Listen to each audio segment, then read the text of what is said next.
Hello मेरे प्यारे students.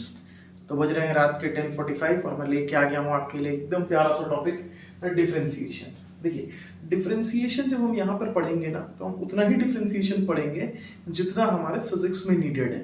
ठीक है, तो बेसिक कॉन्सेप्ट क्या होते हैं, जितना डिफरेंशिएशन लगेगा फिजिक्स में, जो भी प्रॉपर्टीज ऑफ डिफरेंशिएशन यूज करेंगे हम अपने 11th और 12th की जर्नी में फिजिक्स की, वो सारे मैं आपसे अभी ही डिस्कस कर देता हूँ, ताकि इस टॉपिक का जो डर होता है बच्चों के मन में, मोस्टली वो बच्चे जो मैथ्स नहीं लेते हैं, बायो वाले बच्चे होते हैं, वो काफ़ी डरते हैं इन टॉपिक से। तो एकदम सिंपल वे में आज हम इस टॉपिक को अप्रोच करेंगे, समझेंगे कि डिफरेंशिएशन क्या होता है, and once and for all इस चीज़ को ख़त्म कर देंगे, ताकि कभी भी कोई डिफरेंशिएशन का क्वेश्चन आए तो हम बिना डरे उसको अटेम्प्ट कर पाएँ। ठीक है, बहुत सुंदर सा टॉपिक है। देखिए, स्टार्टिंग कैसे होती है इस टॉपिक की। तो स्टार्टिंग की बात करी जाए डिफरेंशिएशन की, बच्चे लोग, तो दो साइंटिस्ट हुए। एक हुए हमारे सर न्यूटन और दूसरे हुए आपके चचा लेबनीज। तो न्यूटन और लेबनीज के बीच हर समय रहा कि डिफरेंशिएशन है किसका, क्या ये न्यूटन्स का है या लेबनीज का है। ये दोनों न्यूटन हो या लेबनीज हो, ये आपको काफ़ी तंग करते रहेंगे आपके फिजिक्स में, आपके मैथ्स में। इवन आप इंजीनियरिंग करेंगे तो वहाँ पर भी ये लोग आते रहेंगे, लेबनीज के थ्योरम्स आएंगे। न्यूटन तो आप पढ़ ही रहे हैं, न्यूटन्स लॉ ऑफ मोशन है, एनएलएम एक पूरा चैप्टर ही आप पढ़ते हैं। तो न्यूटन्स के एप्लीकेशन बहुत जगह पर है। ठीक है, तो न्यूटन और लेबनीज दोनों ने इंडिविजुअल अपनी अपनी स्टडीज की और इंडिविजुअली कुछ रिजल्ट्स तक पहुंचे, जिनसे कि हम कहाँ पहुंच पाए, इंटीग्रेशन और डिफरेंशिएशन जैसे टॉपिक्स तक पहुंच पाए। डिफरेंशिएशन बहुत काम आएगा आपके इस चैप्टर को सॉल्व करने के लिए। जो डिफरेंशिएशन है, ये चैप्टर आपके 11th या 12th दोनों ही टाइम के फिजिक्स में एक बहुत इंपॉर्टेंट टॉपिक बन जाएगा। जिन बच्चों को ये इनिशियली नहीं क्लियर हो पाता कि डिफरेंशिएशन कैसे किया जाता है, उनका इंटीग्रेशन वीक हो जाएगा।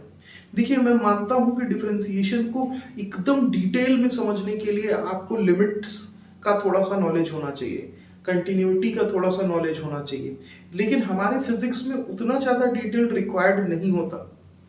ठीक है, जितना भी रिक्वायरमेंट होगा डिफरेंशिएशन से रिलेटेड वो मैं आपको अभी समझा दूंगा। इसके बाद आपको फिजिक्स के सब्जेक्ट में कैलकुलस को लेके, जो कि इंटीग्रेशन और डिफरेंशिएशन है, उसमें कोई डाउट नहीं रह जाएगा। ठीक है, तो करता हूं मैं इस टॉपिक को कंटिन्यू। डिफरेंशिएशन डिनोट किससे होता है, मान लेते हैं dy by dx। आप जब भी कैलकुलस पढ़ेंगे मैथ्स का, तो dy by dx जो होने वाला है, ये बहुत इंपॉर्टेंट होने वाला है। कैसा चीज होने वाला है, वेरी इंपॉर्टेंट चीज होगा आपके लिए। और मैथ्स में तो ये बहुत ज्यादा यूज है इसका, मैथ्स में इसका यूजेस बहुत ज्यादा है, फिजिक्स में भी ये बहुत यूज होगा। मैथ्स में बहुत ज्यादा यूज होगा तो फिजिक्स में क्या होगा, बहुत यूज होगा। छोटी सी चीज है, एकदम पिद्दी सी चीज है, क्या, dy by dx, लेकिन बहुत ही जिद्दी टाइप का फंक्शन है। छोटा सा एकदम पिद्दू सा फंक्शन है, लेकिन भयंकर जिद्दी फंक्शन है। मैथ्स में, फिजिक्स में, कहीं पर भी आप देखिए, जहां पर रेट ऑफ चेंज की बात होगी वहां पर ही अपना मुंह उठाए चला आएगा। तो वंस एंड फॉर ऑल इसको आज एकदम खत्म ही कर देते हैं, इसको अच्छे से पढ़ के निपटा देते हैं। तो देखिए, अप्रोच कैसे करें इसको अप्रोच करने का क्या तरीका होगा, समझते हैं कि ये सब होता क्या है, डिफरेंशिएशन करना क्यों पड़ता है, मतलब क्या है इसका। ठीक है, तो कैसे समझेंगे, फंक्शन दिया, कैसा फंक्शन कि y इज इक्वल्स टू क्या है, f ऑफ x, जहां पे y क्या हो जाएगा, आपका f का एक फंक्शन। ठीक, और आपको कह रहा है कि right differentiation of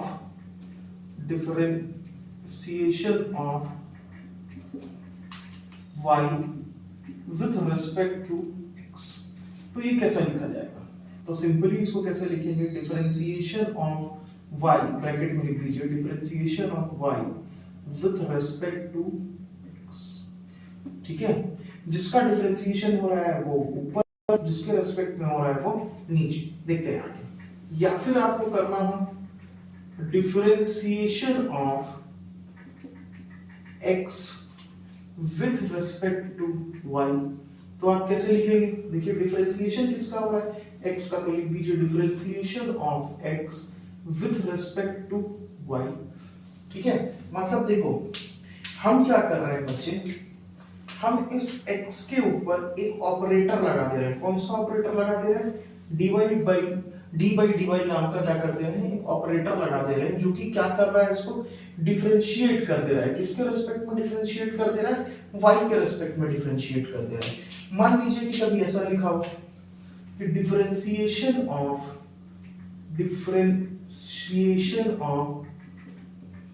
x with respect to t, तब आप कैसे लिखोगे, देखो किसका डिफरेंशिएशन करना है, x का किसके रेस्पेक्ट में करना है, t के रेस्पेक्ट में। तो क्या हो जाएगा, x पे आप कौन सा ऑपरेटर लगा दीजिए, d बाई dt का लगा दीजिए।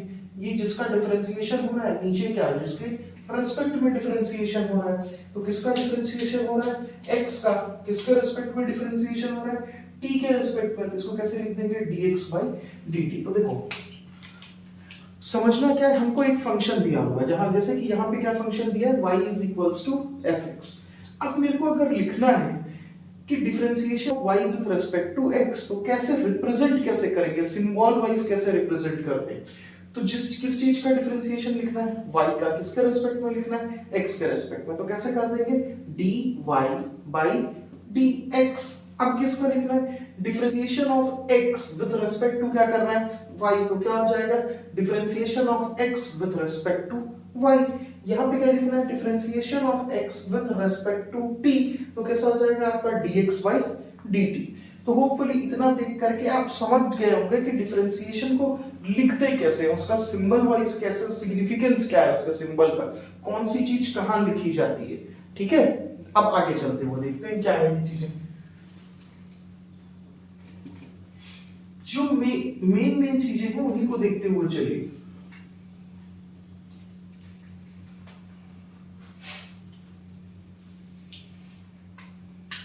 देखिए समझने वाली बात होगी कि डिफरेंशिएशन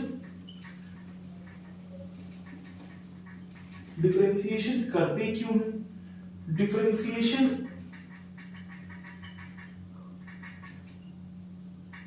करते कैसे हैं, और जो आप सीखेंगे करते क्यों है, करते कैसे हैं, तो इसको अप्लाई कहां करेंगे वो देखिए। डिफरेंशिएशन करते क्यों है, करते कैसे, कहां कहां पर ये अप्लाई होगा, क्या है डिफरेंशिएशन वो समझ लीजिए, वो यूज कहां पे करना है, उसका मीनिंग क्या है वो समझ लीजिए, और मीनिंग समझने से बढ़ के जो चीज है कि उसको अप्लाई कैसे करना है, उस चीज को भी सीखना क्या होगा, बहुत जरूरी होगा। आप समझ गए लेकिन अप्लाई करना ही नहीं चाहते तो कोई मतलब तो होगा नहीं। तो एक एक करके तीनों चीजों पे बात करेंगे कि डिफरेंशिएशन क्या है, उसका मीनिंग क्या है, सिग्निफिकेंस क्या है डिफरेंशिएशन का, और फिर उसका एप्लीकेशन कहां कहां पर किया जा सकता है। इन चीजों को हम समझने की कोशिश करेंगे। ठीक है, तो देखिए डिफरेंशिएशन की जो मीनिंग है ना बेटा, उसको तीन तरीके से समझना पड़ेगा आपको।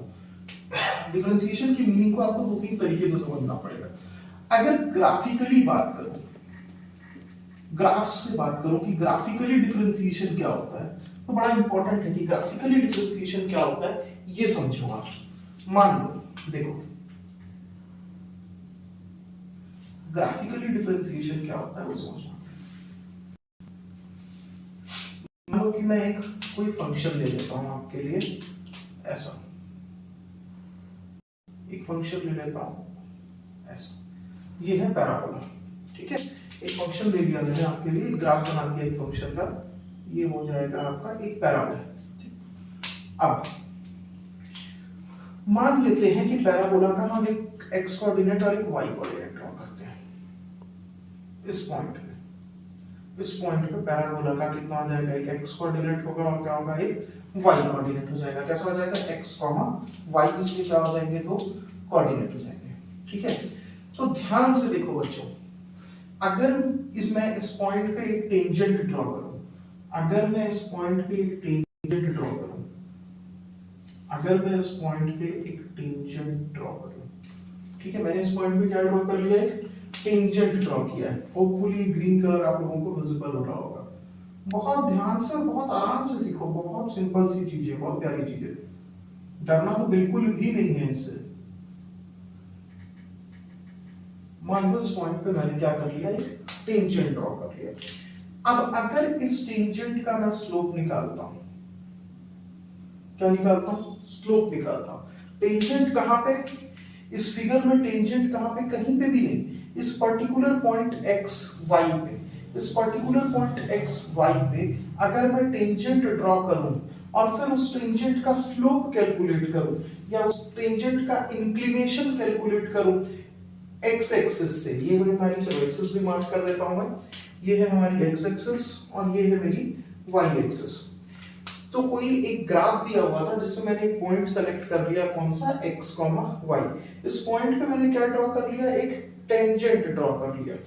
इस टेंजेंट का अगर मैं x एक्सिस से इंक्लिनेशन कैलकुलेट करूं, अगर x एक्सिस से मैं इंक्लिनेशन कैलकुलेट करूं, तो यही क्या है, ग्राफिकल रिप्रेजेंटेशन ऑफ क्या है, ये dy by dx।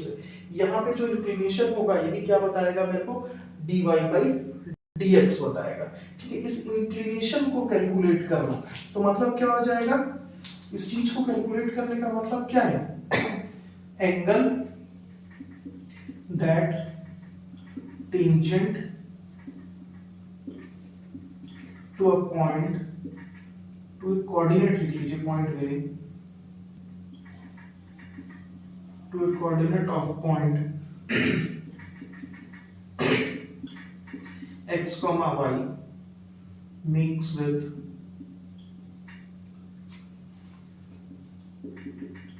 x axis।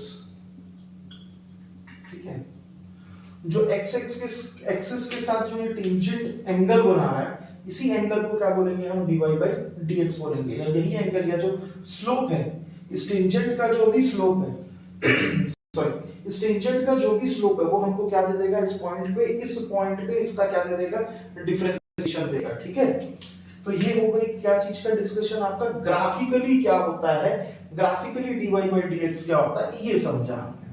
अब देखो, ग्राफिकली तो समझ गए, अब इसका फिजिकल सिग्निफिकेंस क्या है वो भी समझते हैं। ग्राफिकल सिग्निफिकेंस हमको समझ में आया, अब इसका फिजिकल सिग्निफिकेंस एक बार देखने की कोशिश करते हैं कि फिजिकल सिग्निफिकेंस क्या होता है। देखिए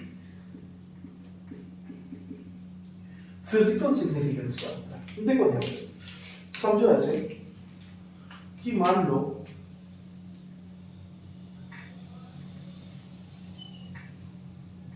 वाटर का चेंज है, एक वाटर का टैंक है, क्या है, वाटर का टैंक, जो कि यहां तक भरा हुआ है।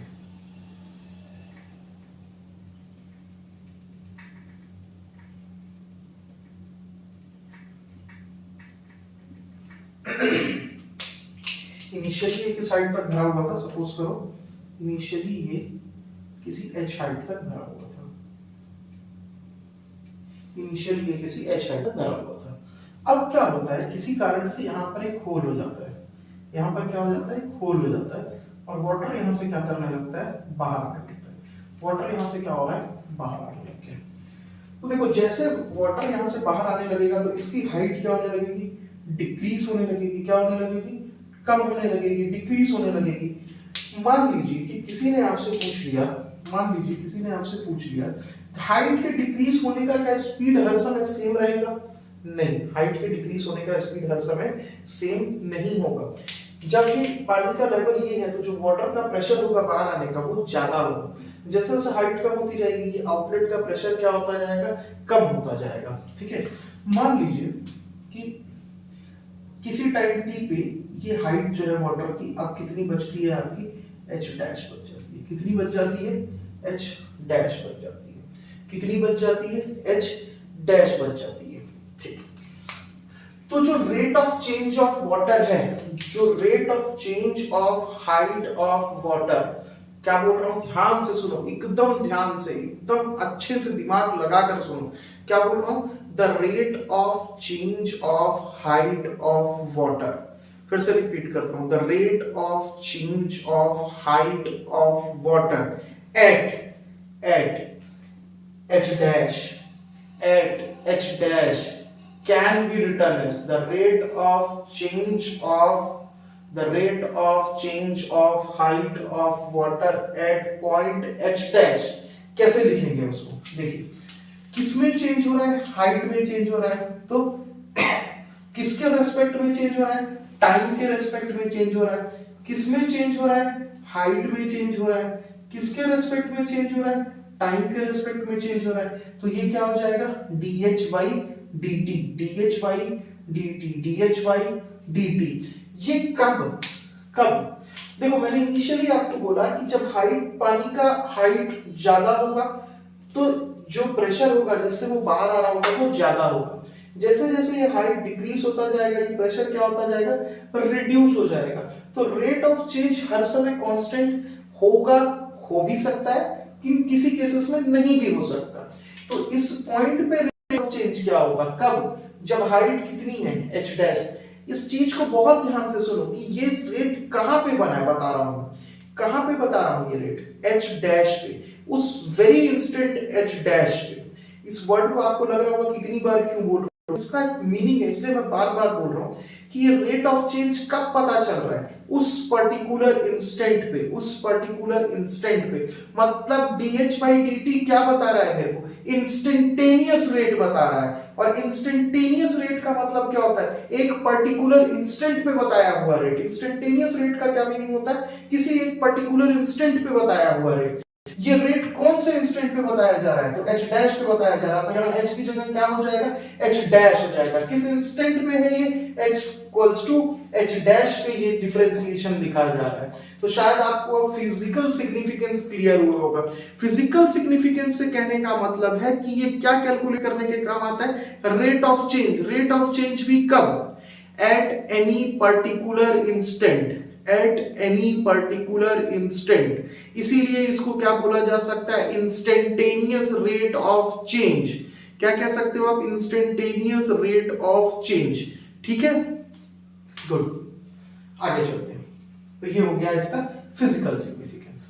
अब मैथमेटिकल मीनिंग क्या होता है, आपने देखा ग्राफिकली कैसे रिप्रेजेंट करते हैं, ग्राफिकल मीनिंग क्या होता है, इसका फिजिकल सिग्निफिकेंस क्या हो जाता है। अब मैथमेटिकली कैलकुलेट कैसे करते हैं dx/dt। तो मैथमेटिकल कैलकुलेशन देखो dx/dt की बहुत सिंपल है। मान लो लिखा हुआ है d/dx of x to the power of n।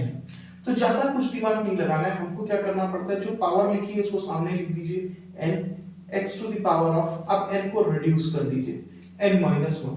Mathematical significance का मतलब सिर्फ इतना सा है कि dy/dx कैलकुलेट करोगे कैसे, ग्राफिकली क्या होता है जान रहे, फिजिकल सिग्निफिकेंस क्या होता है जान रहे।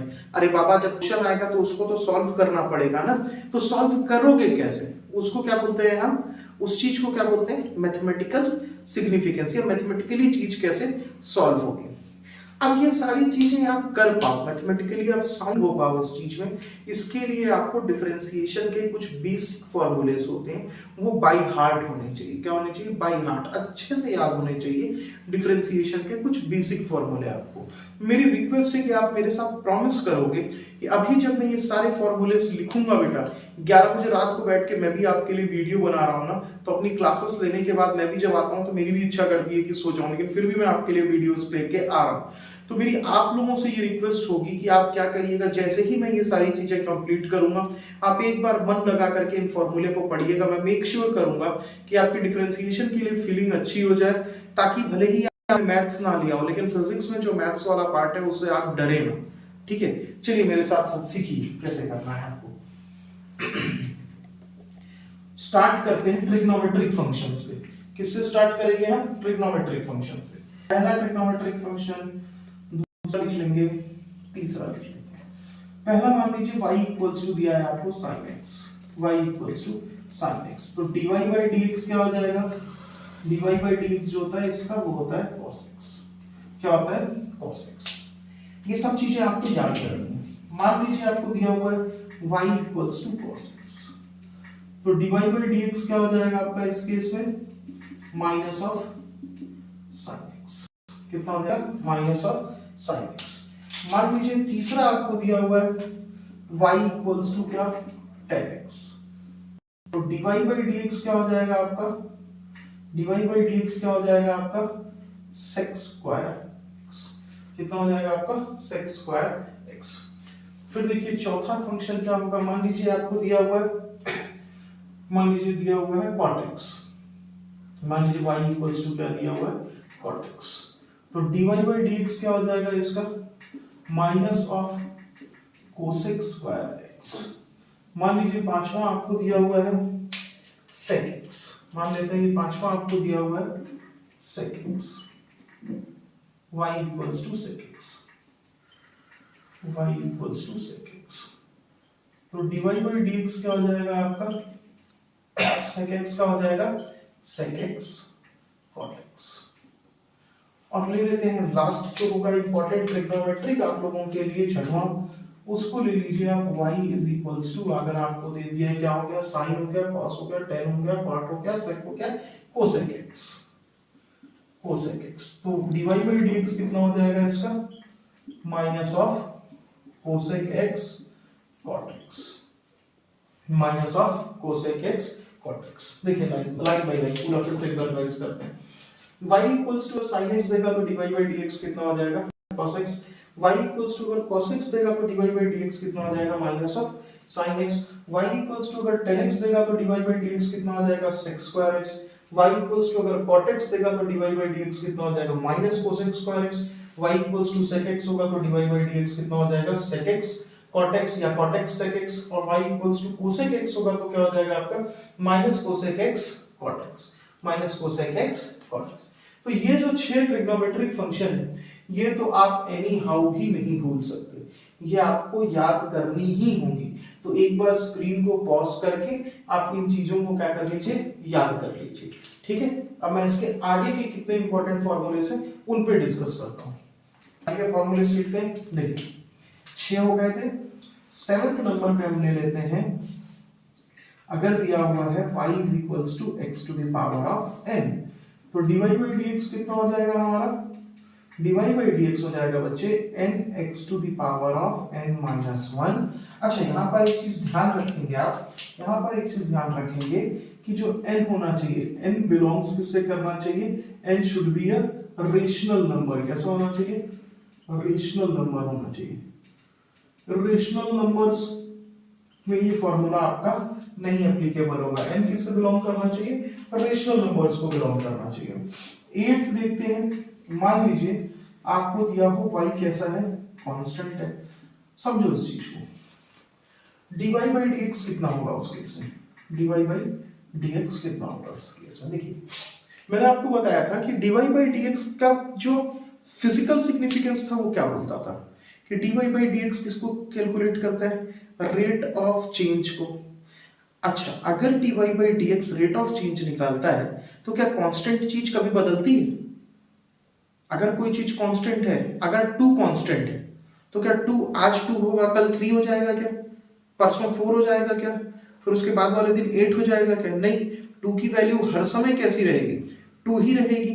तो जो भी कांस्टेंट चीजें होती हैं उनमें तो चेंज होता नहीं, तो जिस चीज में चेंज ही नहीं होता तो उसका रेट ऑफ चेंज कितना आना चाहिए, जिस चीज में चेंज नहीं होता बाबूराव उसका रेट ऑफ चेंज कितना आना चाहिए बोलो, तो उसका रेट ऑफ चेंज आना चाहिए बच्चे लोग कितना, 0। कितना हो जाएगा उस चीज का रेट ऑफ चेंज, 0। ठीक है, देखो और 2 फॉर्मूले देखिए, ये हो गया 7 आपका, 8 हो गया, लेट्स से 9 वाला फॉर्मूला लेते हैं। मान लीजिए y इक्वल्स टू क्या है, e to the power of x। भयंकर जिद्दी टाइप का फंक्शन है ये e to the power x। जितना पिद्दी सा दिखता है उतना ही महाजिद्दी है, एकदम पिद्दी सा है और एकदम जिद्दी है। कैसे जिद्दी है, इस भाई साहब का डिफरेंशिएशन कर लो, इंटीग्रेशन कर लो, इतने नटखट भाई साहब हैं कि डिफरेंशिएशन करोगे तभी भी ये क्या रहेंगे, e to the power x ही रहेंगे, इंटीग्रेशन करोगे तब भी ये क्या रहेंगे, e to the power x ही रहेंगे। जितने पिद्दी उतने ही जिद्दी और एक नंबर के नटखट। तो क्या हो जाएगा dy by dx, इसका dy by dx क्या हो जाएगा बच्चों, इतना ही रह जाएगा, e to the power of x ही रह जाएगा। ठीक है, 10th नंबर का फॉर्मूला देखिए आप लोग, मान लीजिए y इक्वल्स टू कितना हो जाए आपका, a to the power of x। y equals to कितना हो जाए, a to the power of x। अब a to the power of x को कैसे सॉल्व करें, देखिए इसके लिए जो dy by dx होगा वो कितना हो जाएगा, a to the power of x ln a। कितना हो जाएगा, ln a। ln क्या होता है आपका, log to the base of e। ln क्या होता है आपका, log to the base of e। ठीक है, ये वाले सारे फॉर्मूलेस को भी पोस्ट करके स्क्रीन आप नोट डाउन कर लीजिए, फिर इसके आगे के फॉर्मूले लिखते हैं। ठीक है, अच्छा 10th वाले में एक चीज और नोट डाउन कर लीजिएगा, 10th वाले में a शुड बी क्या होना चाहिए, a should be greater than 0 और a should not be equal to कितना होना चाहिए, 1। इससे लिमिटेशन है कि a तो 0 से बड़ा होना चाहिए और 1 के बराबर नहीं होना चाहिए। ठीक है, अब देखते हैं 11th नंबर में फॉर्मूला। मान लीजिए y इक्वल्स टू कितना दे दिया है आपको 1 अपॉन x, कितना दे दिया है, तो dy बाई dx कितना होगा आपका, dy बाई dx कितना हो जाएगा माइनस 1 अपॉन एक्स स्क्वायर, कितना हो जाएगा minus 1 upon x square. Next formula देखिए, अगर आपको y equals to root x दे दिया है, कितना दे दिया है y equals to root x, तो dy बाई dx कितना हो जाएगा 1 बाई 2 रूट एक्स, कितना हो जाएगा आपका 1 बाई 2 रूट एक्स। तो ये हो गए आपके 12 फॉर्मूले। और दो जो इंपॉर्टेंट फॉर्मूले हैं उनको भी देखिए। ये 14 फॉर्मूले आप सभी को एकदम बाय हार्ट होने चाहिए। आप मैथ स्ट्रीम से हो तो भी, बायो स्ट्रीम के हो, मैथ्स नहीं लिया है तो भी। देखिए 13th नंबर का फॉर्मूला बनेगा आपके लिए, अगर y है आपका log to the base e x, या फिर क्या लिख सकते हैं ln x, तो dy बाई dx क्या हो जाएगा आपका 1 upon x, dy by dx क्या हो जाएगा आपका 1 अपॉन x। फॉर्मूला जो आपके लिए हो जाएगा इसी से रिलेट करता हुआ, मान लीजिए y इक्वल्स टू आपको दे दे log to the base a और x, तो dy बाई dx कितना हो जाएगा आपका, dy बाई dx कितना हो जाएगा 1 upon x ln a, 1 upon x ln a। तो ये 14 फॉर्मूले जो है बच्चे, ये प्रॉमिस करो आप कि आप इसको बाय हार्ट कर लोगे। क्या कर लोगे, बाय हार्ट होने चाहिए आपको। ये 14 फॉर्मूले बहुत इंपॉर्टेंट हैं याद होना। इनके बगैर आप मत एक्सपेक्ट ही मत करिए डिफरेंशिएशन। ये आप याद रख लीजिए, मैं प्रॉमिस करता हूँ कि इसके बाद डिफरेंशिएशन को मैं एकदम इजी बनाता चला जाऊंगा आपके लिए। ठीक है, और कुछ फॉर्मूलेस होते हैं, और भी फॉर्मूलेस हैं जो देखा जा सकता है, लेकिन ये 14 तो एकदम बेसिक है, एकदम नीडेड है, ये अच्छे से ही आने चाहिए। और जो फॉर्मूलेस हैं उसमें से कुछ फॉर्मूले मैं आपको करवा देता हूँ, जो आप चाहो तो याद रख सकते हो।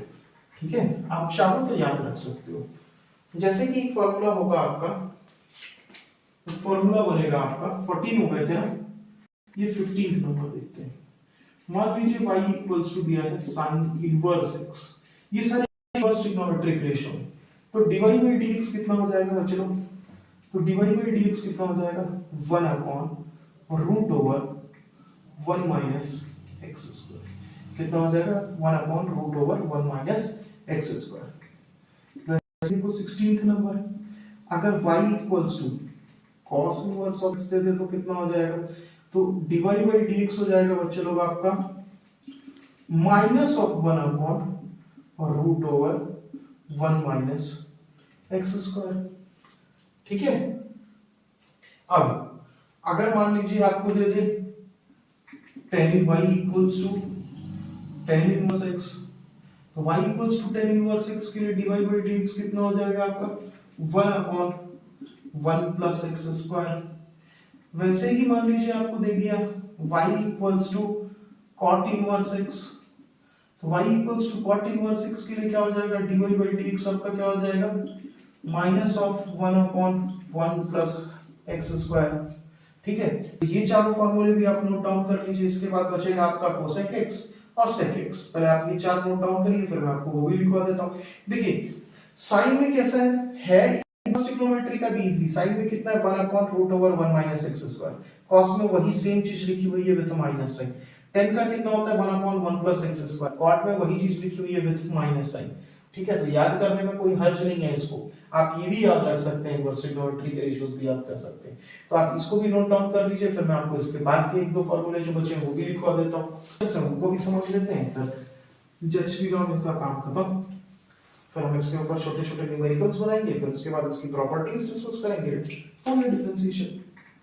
देखिए मान लीजिए आपको y इक्वल्स टू क्या दे देता है sec x, y equals to क्या दे दे sec x, तो dy बाई dx कितना हो जाएगा आपका, ध्यान से देखिए, ये हो जाएगा 1 upon mod x root over x square minus 1। ठीक है, और 19th नंबर, अगर y इक्वल्स क्या दे दे आपको कोसेक x दे दे, तो dy बाई dx कितना हो जाएगा आपका minus of 1 upon mod x root over x square minus of 1, ठीक है। ठीक है, ये क्या हो जाएगा y equals to sec inverse x, और ये क्या होना चाहिए आपका कोसेक इनवर्स ऑफ x होना चाहिए।